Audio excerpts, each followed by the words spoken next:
Alors bonjour les amis, alors dans cette vidéo ce qu'on va faire c'est qu'on va faire une sauvegarde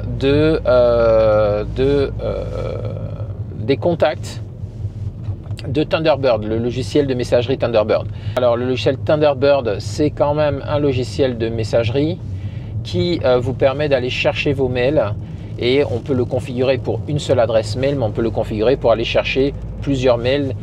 Plusieurs adresses email. Il suffit à chaque fois de créer un nouveau compte à l'intérieur du logiciel et puis de mettre les paramètres avec mot de passe de chacun des comptes et le logiciel va à notre place pour récupérer notre courrier dans chacune des boîtes email. Imaginons par exemple que vous avez une boîte email chez Orange, une autre chez Google en Gmail.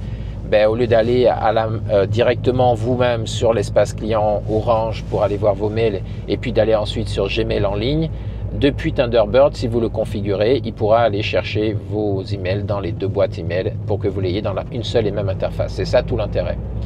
Alors, dans la plupart de ces logiciels de messagerie, en principe, on peut exporter son carnet d'adresses. Là, c'est ce qu'on va voir ici. Sauf que dans Thunderbird, c'est ce qu'on va découvrir ensemble. En fait, en tout cas, si vous avez la solution, vous me dites. Mais en tout cas, je n'ai pas trouvé l'exportation classique du carnet d'adresses au format CSV. J'ai vu plutôt qu'on pouvait faire une sauvegarde qui contient l'entièreté à la fois des messages et des paramètres et des contacts. Donc un fichier en fait zippé. Donc c'est ce qu'on va voir dans cette vidéo. Donc on se dit à tout de suite devant l'écran.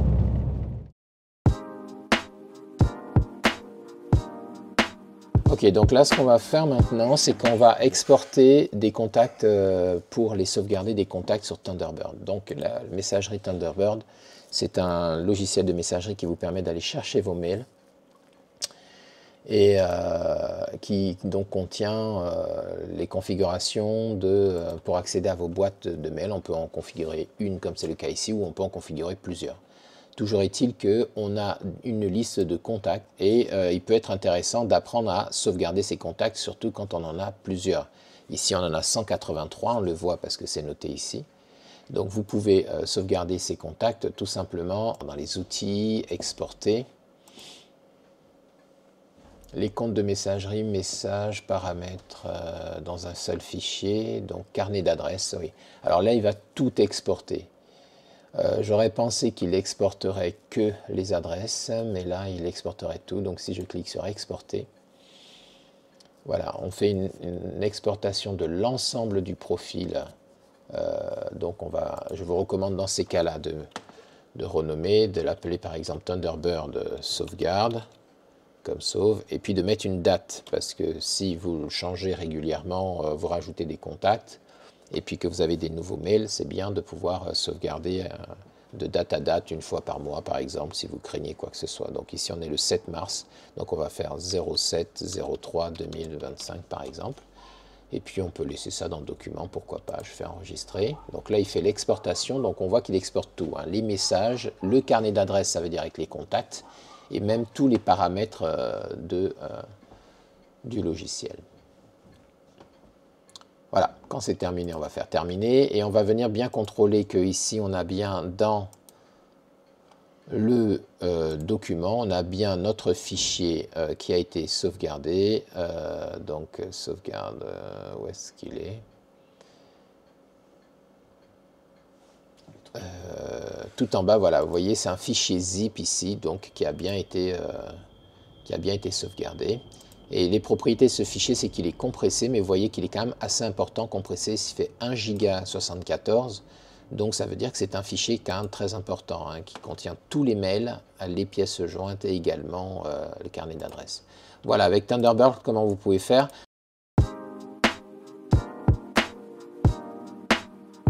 Donc à refaire aussi régulièrement que vous avez besoin. Moi, je vous recommande de le faire quand vous avez de nouveaux contacts que vous rentrez. Et puis, si vous ne voulez pas vous poser de questions, vous le faites une fois par mois. Comme ça, vous savez qu'en cas de pépin, vous allez pouvoir restaurer l'entièreté de votre boîte mail avec vos contacts directement depuis ce fichier. Alors, pour l'importer, c'est la démarche opposée. Imaginons que cet ordinateur tombe en panne pour X raison, on va récupérer ce fichier. Dans le nouvel ordinateur, on va installer Thunderbird, ça sera vierge ici, vide.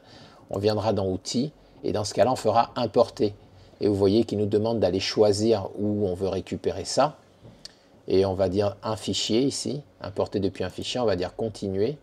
Et puis importer un profil entier, ça sera le cas. On va dire continuer, et puis il va nous demander de venir choisir le dossier qui contient la sauvegarde. Et c'est ici qu'on viendra cliquer sur Thunderbird sauvegarde ici et faire ouvrir. Alors je ne vais pas le faire là parce que sinon il va écraser notre affaire.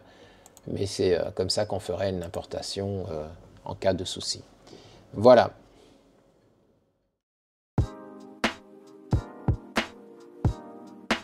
Alors petite conclusion donc sur ce passage, cette vidéo rapide pour l'exportation. Donc on a vu que ce fichier qui était de sauvegarde, c'est un fichier qui va vous permettre de pouvoir restaurer entièrement l'ensemble de votre logiciel Thunderbird, y compris tous vos messages avec pièces jointes, mais également le carnet d'adresses et également les différents paramètres. Donc c'est une sauvegarde globale et non pas une sauvegarde séparée uniquement de vos contacts.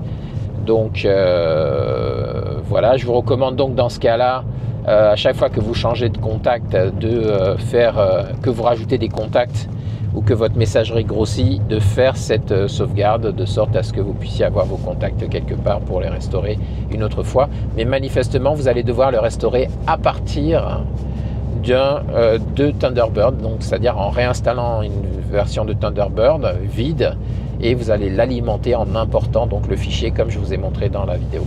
Voilà, j'espère que cette vidéo vous sera utile. Je vous remercie de l'avoir suivi. On se dit à très bientôt dans une prochaine vidéo. Au revoir.